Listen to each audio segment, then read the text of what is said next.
scientific method in that they don't quite know how it works or why.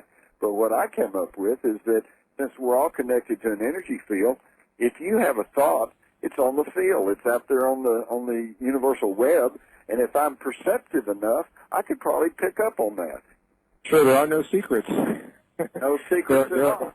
There are no secrets, and that's tough in a world based on secrets. That's right. Well, that's why I think that the U.S. Army, well, first it was the CIA and then it was the Army, and their development of remote viewing, which was in a response to the psychic studies behind the Iron Curtain and their group of people, I think that probably is what caused the Cold War to collapse, because it was all built on secrecy, and all of a sudden there was no secrecy. There were no secrets. Well, all of this, again, we come back to this field, and the book, Secrets of the Lost Mode of Prayer, is the language that speaks to the field. The field functions in three really key ways, and this is we're making reference to them now. The field is the container within which all of this experience happens. So the reason the remote viewing works and the reason there can be no secrets is because we're all working in the same container, number one. Exactly. The field serves as a bridge between point A and point B, here and there, as well as the past and the future. Within this field, the laws of physics begin to break down. There is no here and there and then and now. All of these things meld together in the field, and the third aspect that we've been talking about is the field is also, you can think of it as a quantum mirror that simply reflects back to us what we create in our thoughts, feelings, emotions, beliefs, our perceptions, our anger, our hate, our rage, and our jealousy, as well as our love, compassion, understanding, forgiveness.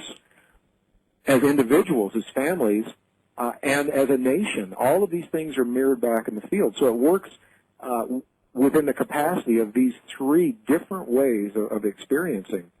And all three of those all come back to the point, if the field's there and we're related to it, how do we use it in our lives? And that is what this lost mode of communication or prayer is all about. Now, Jim, one of the things that's interesting to me, the word prayer, I know it can be a loaded word for some people. It means different things to different people, but the word itself is found nowhere in ancient religious or spiritual documents. You don't find the word prayer in the Dead Sea Scrolls or in the Nag Hammadi Library. You don't find it in the indigenous traditions that are alive today. They use the word communion. They would commune with this field, commune with the forces of creation.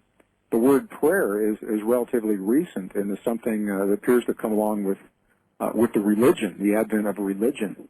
Right, because it separates us from the consciousness from God. If you have to pray to somebody, you have to pray to somebody. Communion means you're all part of it. Precisely. And I think, again, this is subtle. There's subtle concepts. They're powerful because there's a little shift in the way we feel about ourselves in the universe if we can really embrace these concepts.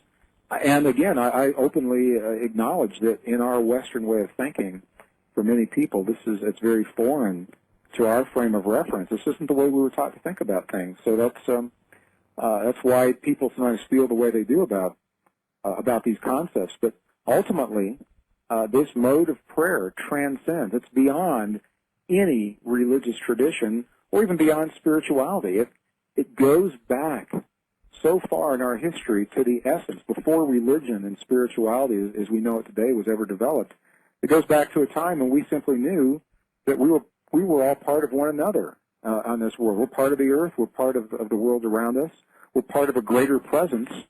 And as part of that presence, we are given the ability to communicate with that presence in a way that brings healing in our bodies and peace in our world and joy in our lives. And ultimately, that's all we need to know about this mode of prayer and how it works.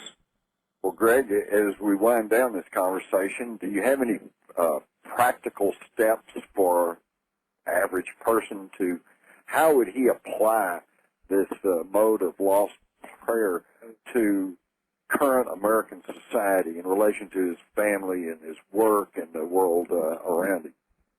Sure, Jim. And again, our time has gone by very quickly. And before I do that, I want to thank you for being such a gracious host. It's the first time you and I have worked together. I enjoyed it very much, and I look forward to the next time. You bet. We'll do this again. All right. This mode of prayer, the bottom line, from a very non-technical perspective, it simply says that we must become in our lives the very things that we choose to experience in our world. We must become the compassion, the understanding, the peace, the healing. We've got to feel like those things are already there so that the field can mirror them back to us. We must become the very things that we choose to experience in our lives. And I think if we can keep that in mind and live the best we can to that each day of our lives, it helps us to be better people and ultimately create that better world. It's amazing. It sounds like what the Army tells us, be all you can be. That might be an offshoot, maybe. I don't know. Gregg Braden, thank you so much. This is Whitley Strieber. Thank you very much, Gregg Braden and Jim Marrs. Gregg's book is available from the unknowncountry.com bookstore, as well as his new DVD set. And as subscribers, remember, you get that great 10% subscriber discount automatically. Gregg Braden's website